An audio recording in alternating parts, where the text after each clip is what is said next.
Movie की शुरुआत में हमें एक लड़का डीन दिखाया जाता है। वो वेटर से कॉफ़ी मांगता है, लेकिन वो कोई ध्यान नहीं देती है। वो उसके पीछे जाता है और एक अजीब से रूम में पहुंच जाता है। तभी एक आदमी उस पर हमला करता है और उसकी आंख खुल जाती है।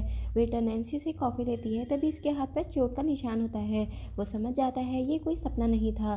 तभी क्रिस उससे मिलने आती है और वो अपने सपने के बारे में बताता है। वहीं क्रिस का बॉयफ्रेंड जैसी भी होता है, जो उसे नाराज होकर चला जाता है। क्रिस डीन की बातों पर भरोसा नहीं करती। तभी डीन को अचानक गुस्सा आ जाता है और वह कॉफ़ी उस पर गिरा देता है। क्रिस अपनी ड्रेस साफ करने के लिए जाती है, तभी डीन फिर सपना देखता है। आदमी वही चाकू उठाता है और डीन के हाथों में चाकू होता है और वो एक ही बात कहता है, तुम सच नहीं हो। तभी वो अपने गले को काट देता है। डीन की मौत हो चुकी है। क्रिस डीन के फ्यूनरल में जाती है, तभी उसे एक छोटी लड़की दिखाई देती है। उसके फ्रॉक पर एक हाथ का निशान होता है, जिसे कोई जमीन के अंदर खींच लेता है। तभी वह होश में आती है और उसे पता चलता है कि यह सपना है। वह डीन की तस्वीर की तरफ जाती है, तभी उसे खुद की तस्वीर नजर आती है और जैसी से कहती है कि मैं डीन से पहले कभी नहीं मिली थी, लेकिन मेरी तस्वीर उसके साथ है। और जैसी से कहती है कि डीन ने मरने से पहले कुछ कहा था। उसने कहा था तुम सच नहीं हो, और बार बार इसी को दोहराता रहा और उसने अपना गला काट दिया। नैन्सी कहती है मैंने भी महसूस किया। जैसे उसे कहता है ये सब बकवास है और वो लोग वहाँ से घर चले जाते हैं।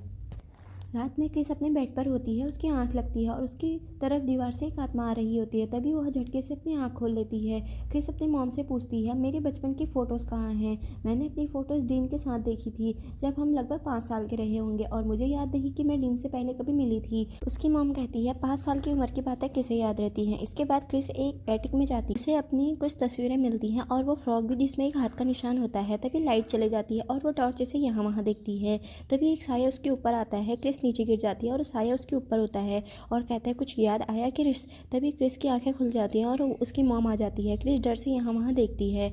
अगले दिन नैन्सी कॉलेज में होती है, तभी वह एक तस्वीर देख रही होती है। तभी क्विंटन आता है और कहता है कि अगर तुम्हें किसी भी चीज़ की ज़रूरत है तो मुझे बता सकती हो। क्रिस क्लास में होती है, तभी उसकी नींद आ जाती है। वह खुद को जगाने की कोशिश करती है, लेकिन वह जाग नहीं पाती। वह किसी और ही दुनिया में पहुँच जाती है। तभी वह आदमी उसे कहता है तुम्हें क्लास में सोना नहीं चाहिए था। वो वहाँ से भागती है तो दूसरी क्लास से पहुँचती है।